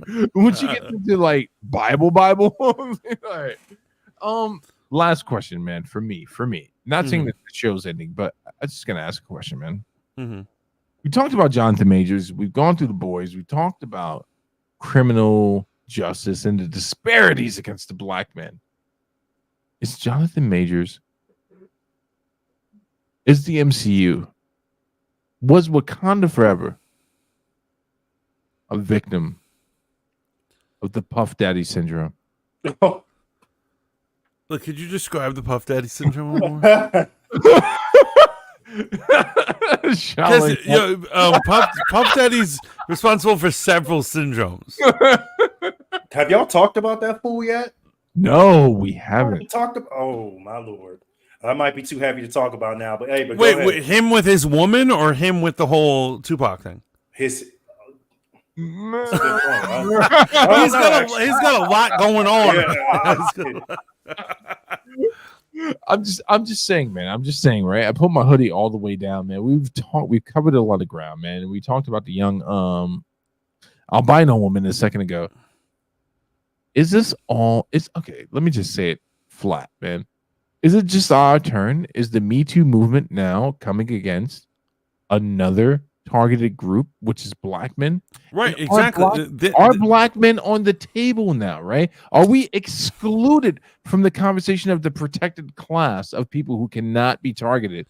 Are black men on the table? So what people call wokeness is an excuse to bring back old racist policies. And it's funny that white allies are the ones who are doing it. So have you noticed that there's segregation again? Literally in UVA, down in Charlottesville, there are black, or should I say people of color, whatever the fuck that means, people of color only study lounges. And the other day a girl made the news by telling white people to get the fuck out. So what am I to understand? There's segregation again? The mayor of Boston accidentally sent it to all the staff, but she has a staff party for only people of color for Yeah, I saw every that. Christmas. I did see that. Yeah. See, accidentally sent it to everyone, and later on was like, "I'm sorry, that was only for people of color." And I'm like, "What the fuck?" And I saw the news; they were interviewing this Latino now. Since I've been criticizing my own whiteness, I'd like to take an opportunity to say that was the whitest Latino I've ever seen in my life. And he was, of course, invited to the party, and he's like, "We don't feel comfortable with these white, with our white employees and stuff." And I'm like, "Motherfucker, you're the super whitest." Wait, is that one conservative dude who got popped for being a drag queen and then lied about getting into Senate? What's that one guy? Oh, George Santos. George Santos is a totally different topic, which we will definitely talk about. Yeah. And so I was talking about the segregation is back, right? Segregation is back. Bringing up race making everything about race is back. And you know what else is back? You know what else has come back? Originally it was Me Too. Me Too was about everyone, all the men. No, at the end of the day, it trickles down to men of color. Men of color are harassing white chicks. That's the new fucking narrative that they're all fucking about. This is what it's all about. This is their master plan. That we harass white women, and they're having people round us up and stop us from this shit. Man, circular, right? Is what it's circular. Saying. Yeah, you're right. What was old becomes new again. Yeah, that's it. That is how it. Does that mean that brothers need to abstain from the vanilla milk? No, we need to bang more white chicks just to rub it in their faces. Yo. No, you gotta look at the meanest, most racist cracker in the world, some old motherfucker, and be like, "Yes, your grandkids are born black." And you know what? I'm taking them to Obama's new movie. I'm taking them to see Aquaman 3. Arm says, "Look, I have no problem with parties for people of color. Maybe they're just cooler than the white coworkers." Oh, can we discuss that for a second? Is that insane? Only having a holiday party just for people of color? And what are people of color? And you know what I'm saying? Like, it gets weird. So as a person of color, as a black man, let me tell you why I wouldn't attend. Because I have black man Spider-Man sense. I'm like, so what are we doing? Thursday night. Okay. Only us. Only us. Ooh. Only us black people in the company. I gotta write my name down. I gotta use my whole name.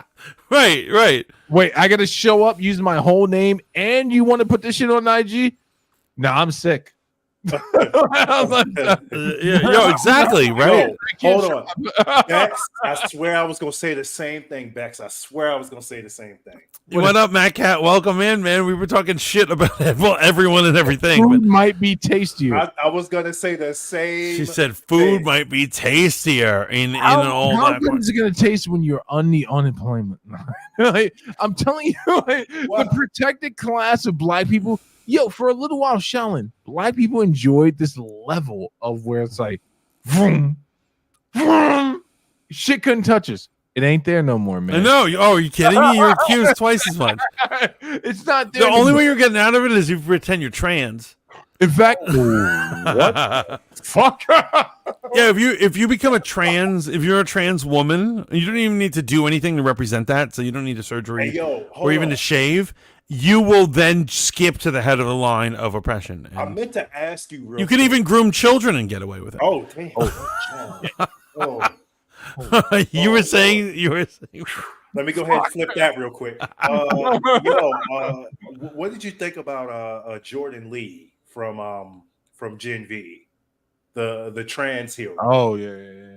Oh, I was cool with her. I thought she was cool. You was fine with that? You didn't think it was over the top, or I think the biggest problem with her character is that they didn't make it clear for several episodes what the two power sets were. Yeah. So agree. He's invulnerable and super strong. She shoots energy blasts. At first, they didn't make it clear that they didn't share powers. That was weird, and I wish they had made that clear. Yeah, I'm okay with it, but of course, obviously, having a black chick hook up with her, someone who can morph genders, is another attempt to get the black community into all this LBGT QYAXYZY2K shit. Right?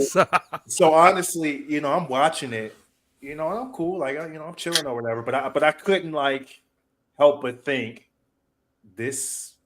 I'm surprised there isn't like more of an uproar because this is blatant.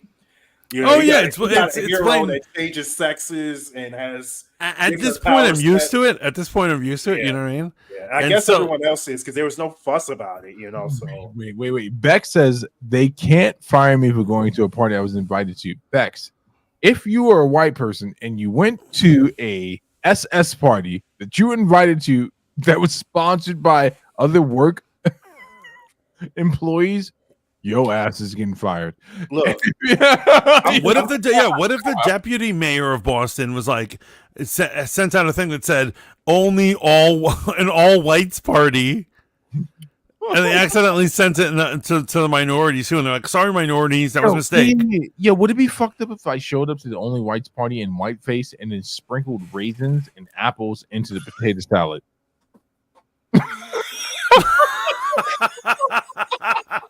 I'm just saying, take me to the party where the collard greens is kicking, the mac and cheese is on another level. No, you should be sprinkling hot sauce on shit, man. No. I show up to the black party in whiteface.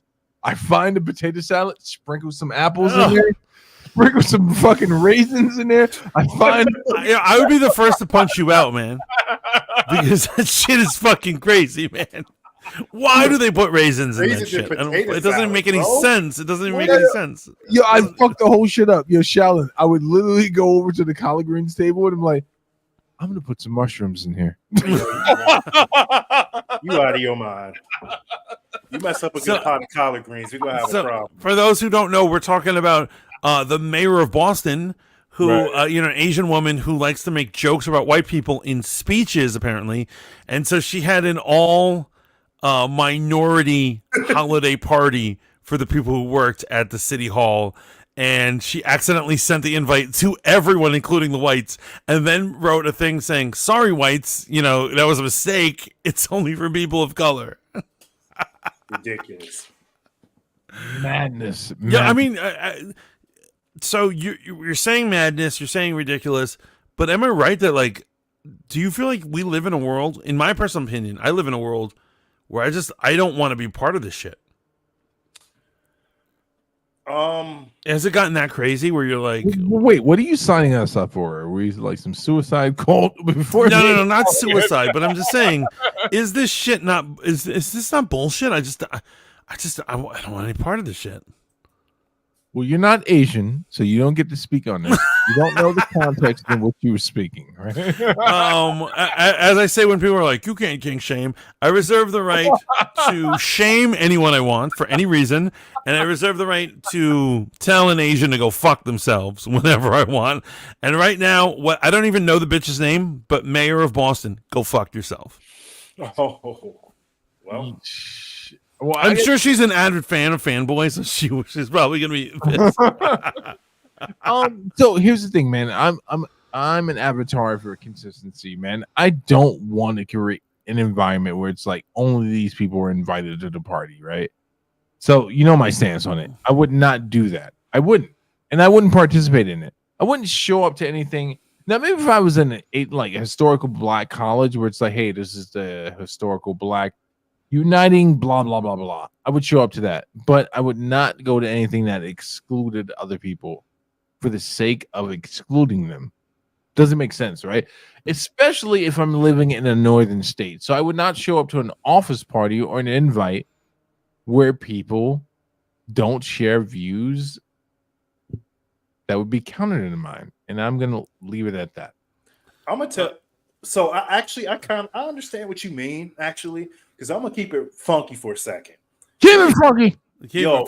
It is exhausting sometimes, in the professional world, unfortunately, to be the one person of speck color of pepper in a sea of salt. Right. It is tiring to the point that you get home and you just pass out because you're so damn tired.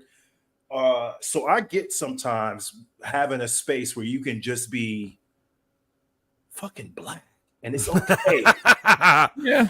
to speak like to speak with some hood mannerisms. Yo, I fucking feel you, bro. Are you kidding me? No one feels it. Obviously everyone feels it, but I'm saying obviously I feel that all the time because I have to pretend to be white all the time. But like the thing is that at a holiday party, here's what I'm saying. At a holiday party, no one feels comfortable, no matter what race they are, no matter what they're doing. Holiday party with your coworkers is supposed to be the most uncomfortable experience ever, right? You're just doing it to appease people. People show up they're like, I'm here for just 45 minutes and then I have to go. You know what I mean? You say hi, you say what up, and then you take off. No. So I feel like there's no reason to create these differences where they're like, let's make sure that all the blacks are like super, super comfortable. Wait, but what Shaolin is talking about, when a black man says keep it funky, he's making a very distinct point. Shaolin, finish that thought. Because I think he's going to agree with you more than you think. Say what you're going to say. Oh no, that's just it for me. I get not wanting to have shit be separate. I understand that because we've been there, we done that. But I'm also say there's a certain culture mindset group that runs things. Okay. Mm-hmm. And white women, just say it. And in order to assimilate into society, sometimes you have to code switch a little bit. Code switching.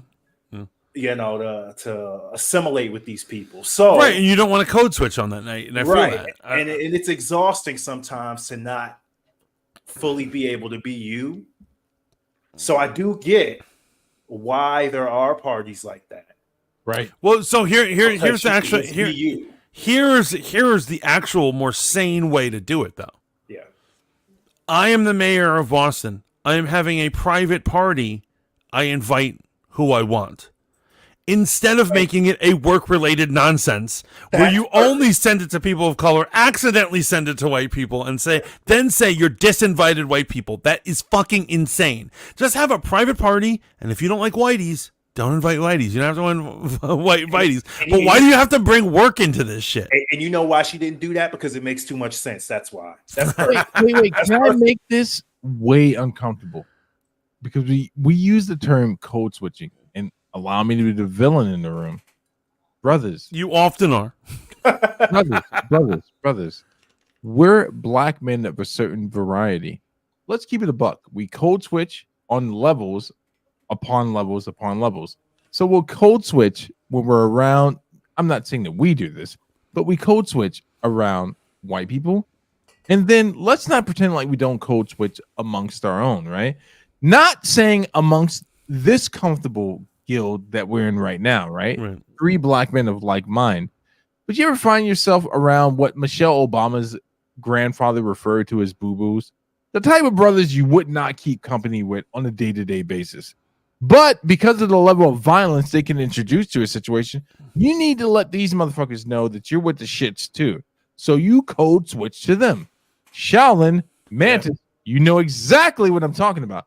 When you find yourself around some thug motherfuckers, it's like, I need to let these motherfuckers know I'm with the shit. And in fact, code switching, it's like, I need you to know right now I'm with the bullshit.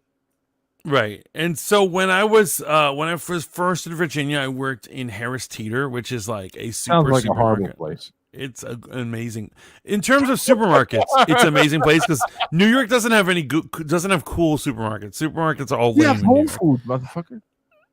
Whole Foods. Yeah, talking about the whole gay thing. Let's get back to the Fight Club thing. No, you haven't been to a Harris Teeter, I assume. But I remember that somebody was said to me, and he was like, "Wait, you're half black?" I was like, "Yeah." He's like, "I didn't think so," and I said, "Why?" And he said, "I don't know. You're really smiley." I was like, "What?"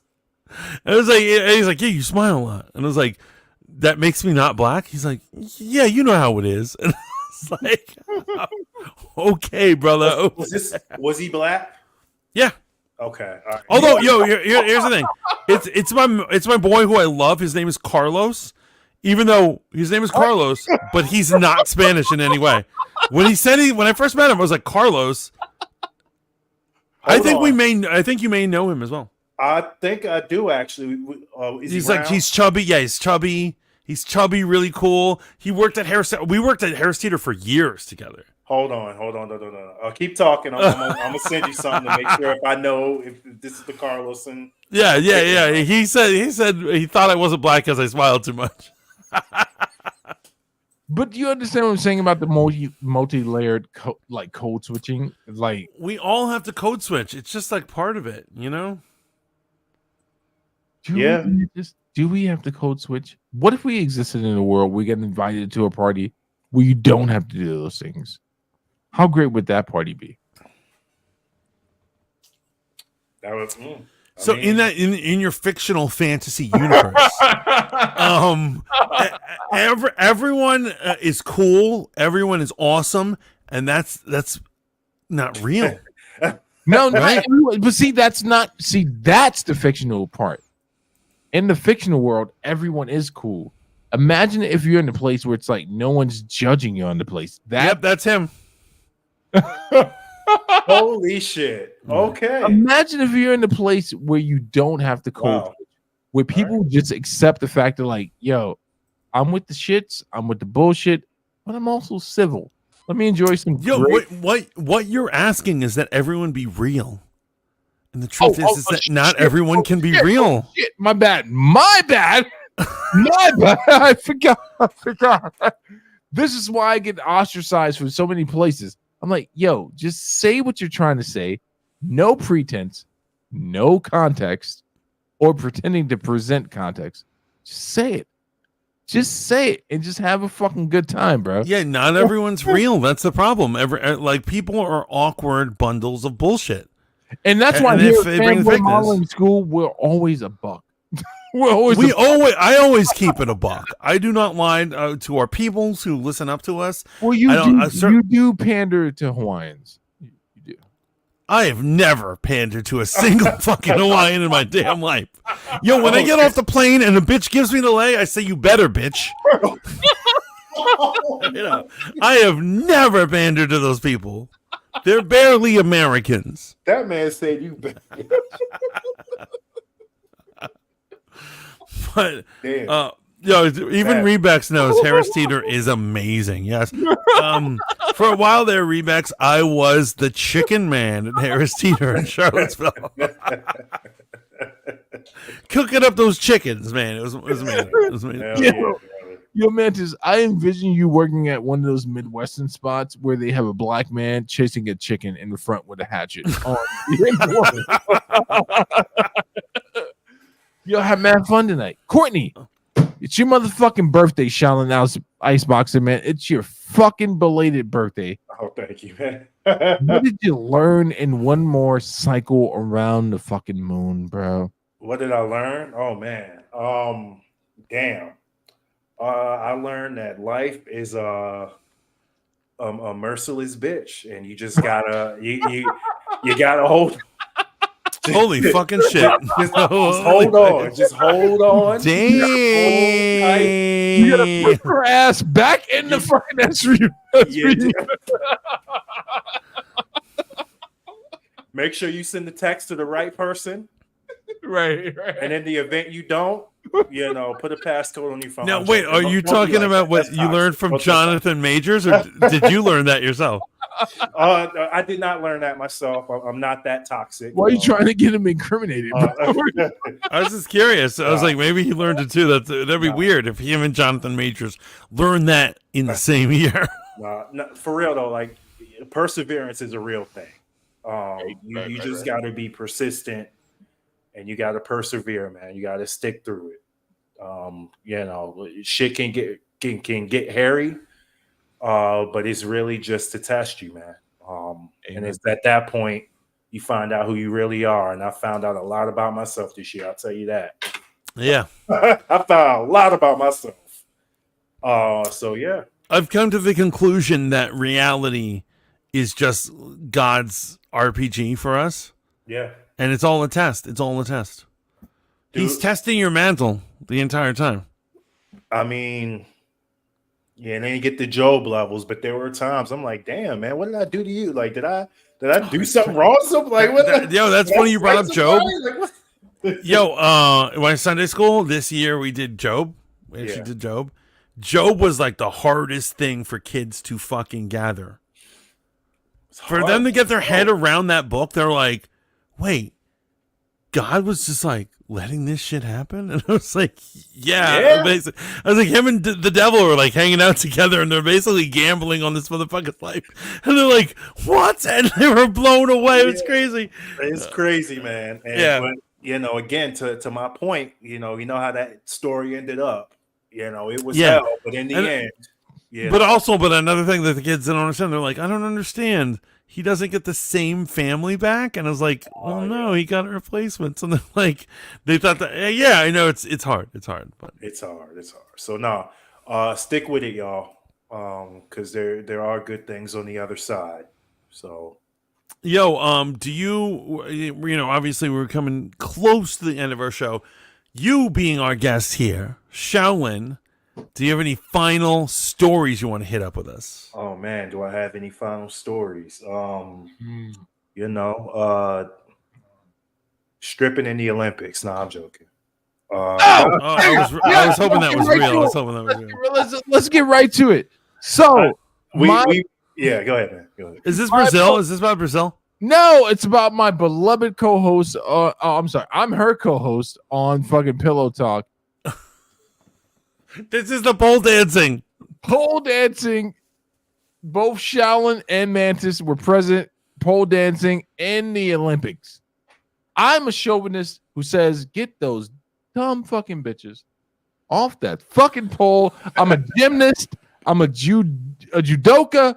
I've fucking been practicing Taekwondo forever. I am a pole vaulter. I do not want these fucking skeezers. Right. And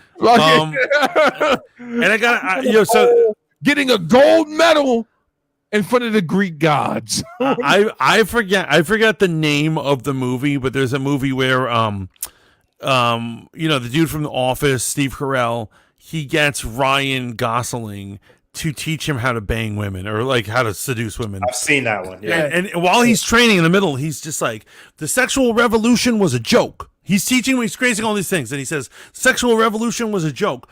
The moment women started taking pole dancing as an exercise, we won. Absolutely. They got you convinced that it's an Olympic sport. Are you fucking tripping? Honestly, the only one who benefits from that are horny motherfuckers. And I promise you, I will beat it to you. If you do that. And that's how much of a sucker you are, because you're like, it should be an Olympic sport. It's very serious. Yeah, sure. Like, it's not there for men. Yo, just like, what is it? Stretchy pants? What do these bitches call it? What? You know, instead of wearing jeans or normal pants, women now just have leggings. Yeah, leggings. Yeah. When you wear leggings, guess who's getting off on that? Men. Yo, let me tell you something. It's there for our enjoyment and not yours in any way. So it's crazy that women fall for these idiotic things. Yo, so you're not wrong. And to your point, I was at the gym earlier today, right? Flex it. I'd taken a week off, right? You know, this has been a little crazy. Mm-hmm. So I'm back in there, you know, hitting the deadlift or whatever. You know, I'm resting, I'm looking around. Yo,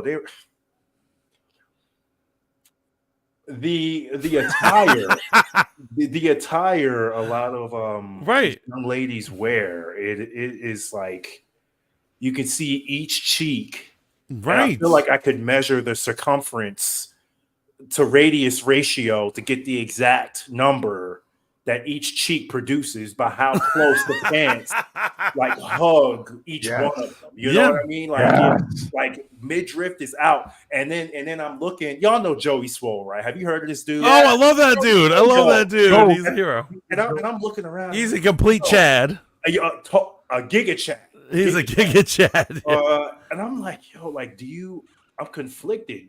Am I supposed to stare at you? Because you're looking delicious, but at the same time, it's like, Oh, you're know, scared because of these chicks on TikTok being like, right, "This it's like, creeper was looking at me." Yo, it's like mixed messaging. You know what I mean? It's just like, what the? Why are you dressed like that? people cannot control what they look at, and honestly, if you're gonna wear like, no, midriff bear leggings, so tight that they're curving every little like ass cheek, you've been invited to look, basically. Yo, can I pose a query to you guys, man? So I love the sport of mixed martial arts. Notice I didn't say UFC. For all you uncultured swine who think that UFC is the pinnacle of mixed martial arts, Obi lost. that's not fucking true, right? I love mixed martial arts, man. So I used to train at a gym local to where I live in MMA, kickboxing, jiu-jitsu, some Krav Maga, man. We even had a guy that came in to do the French art of kickboxing, Savant. which is Savate. When I saw him, I was like, clearly you're gay. Well, because they wear ballerina tutus when they train at Savant. I'm like, what are you wearing, bro? What are you wearing? No, that's Speaking of leggings. that's not true. Savate is a very deadly fighting form. Yeah. But there was a young lady I trained with, Shaolin and Mantis, right? And for about 4 weeks, when I first joined the gym etiquette, not just her, any person who thought they were better than me in a situation, I would let them get off on one. So maybe they threw a roundhouse that I could have deflected. Maybe I could have used a sticky hand from Wing Chun to hit him with an uppercut. And I'm just like, okay, you're a senior student. You guys are traditional martial artists. You know exactly what I'm talking about. I'm not looking for trouble. I'm looking to train, right? Yeah. There was a young lady that hit me with a spinning roundhouse kick to the liver. It did not hurt. On everything, it did not hurt. But I took a knee because I was like, oh, okay, that was a good kick. If she was a guy and she threw it, it would have put me down. Like 100%, it would have put me down. So I took the knee in the fight. I took it like you would if you threw it, or if Mantis threw it, or if a woman who was a little bit stronger threw it. She took that as a victory. Like, she literally took it as a victory and started parading around the gym. That's not when my male ego kicked in. No, it didn't bother me. I was like, I know why I took the knee. I took the knee the next time we sparred when she fucking kneed me in my chin. Oh. So once I realized, I was like, okay, this woman wants to fight like she's a man. So the next... You're like, next time I met her in her house, Yeah. she came back from work. I was standing in front of her house and I fucked her up. Yeah, no. The next time we were in the sparring section, I hit her with a knee. Mm-hmm. She has ovaries, bro. Like, I hit her with a knee. She's not gonna have the same response as me. I hit her with a side knee. Let me ask you a question, man. Are we expected as men in martial combat to pull back all the time? Yes. Yes, I'm not even gonna let you finish that question, and I'll tell you. This is actually funny because this story pertains to another story, but 2 summers ago, my friend Chelsea was finally getting married, and it was up in the country, and so I had to go up there to live, out in the country, and she's at her country house getting married, and it's one of those things where you camp out on her property. You camp out on the property, and then it's a free for all. That was my wedding. What? That was my wedding. I made No, this is another one. Believe it or not, I know other people than you and your wife. You know no one. You know no one. So, check this out. I start at one point. I'm telling a story the day of the wedding about at my old kung fu school. I was forced to spar with a pregnant woman, a woman who's 8 months pregnant. Her name was Amy, and and my master was like, Roy and Amy, and I looked at my master. I said, I'm not sparring her. And then he's like, what? And I was like, I kick really hard. We all know this. Yes, I kick you too do. hard, right? Yes, I do. I'm like, I'm an asshole about it. I can't control it. Commit late term abortions when Yes, and I'm like, I'm not hitting a woman who's 7 months pregnant. And so he's like, it will teach you self-control. Of course, that's That's fair. irresponsible. I love my master, but like that is irresponsible to say that that's where I need to learn it. Like, why risk that? Why risk that? Your part or his part? On his part, he should have been like, yeah, no, I understand. He should not have risked it, because what if I didn't restrain my kicks? Well, I and mean, hit there him is going? photo evidence of you kicking a small child. Yes, yes, that's what's circulating. My kicks are wild; they're well known. So I'm telling this story at this hippie wedding, and suddenly someone taps me on the back, and they say, "Excuse me, the woman you were sparring, was that Amy?" Wait a chance, and I'm like, how did you know? And they're like, we're from Charlottesville. And I'm like, what? And they are the cousins of the groom. And their daughter is Amy. And they show a picture of Amy, and then they show a picture of the child. It's been years since I did the sparring with her. I'm like, this is the child that you sparred with. Oh, shit. And I was like, whoa. It was like the That's smallest nuts, world. man. Yeah, it was crazy. This was 2 summers ago. Yo, I didn't In New York State. In New York I State. remember you telling me about going to like a hippie-ish wedding. Yeah. I didn't know the connection. Yeah, it was crazy. It was out of the fucking blue, man. It was like, Wow, man. it was utterly crazy. And so I was just like, tell her, give her my love and all this stuff. It was like totally cool, man. But yeah, we are always expected to restrain. Wait, that story didn't end with so the child has some type of deformity. No, the child's fine. Here's what it is. I did restrain. I was a pussy. I didn't give even 50%, and I still won. All right, well, The point. I feel bad with my story because I didn't pull the knee at all. This chick had been kicking me at 100%, and I treated her like an equal because I'm a feminist at heart.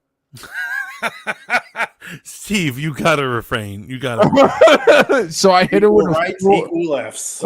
Yes, exactly. I treated her like I ain't an never heard that before. That's good. I treated her like a full athlete, and I hit her with a full knee. My God. It's right? No? What is going on tonight? Well, that's our show for you folks. We've had a good one. Steve just admitted to homicide. Yo, Courtney, where can they find you? Yeah, you can follow me on Instagram, Shaolin Ice Boxer, all one word, we'll link up. Find me on there. And you also, what do you do? What's your school all about? Oh yeah, Self-promote time, bro. yeah. So teach traditional martial arts and weapons-based combat, with lightsabers and all that fun stuff. Saber Light Nights, all one word. We're all over the place, so you can find that too if you would like. So Awesome. And Steve, where can they find you? Well, I have a pole dancing school which I'm promoting right now, and we're gonna help these bitches, these skeezers, get to the Olympics. It's called Steve Slide Down Posse.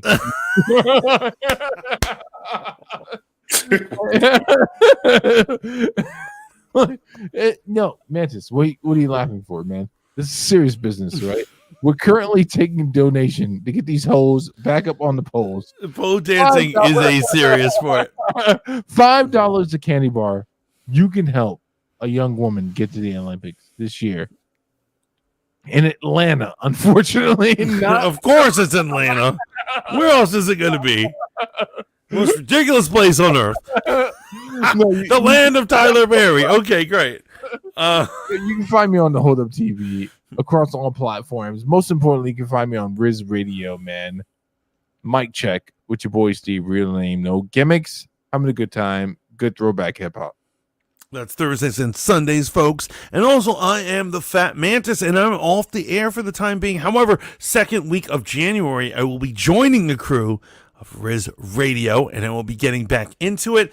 And my show's new name will be Fat of the Mantis. So there you go. There you go. I'm living the dream. Of course, you can always hit me up here on YouTube or Twitter or anywhere else. I act a fool. We've had a good time. I love you all.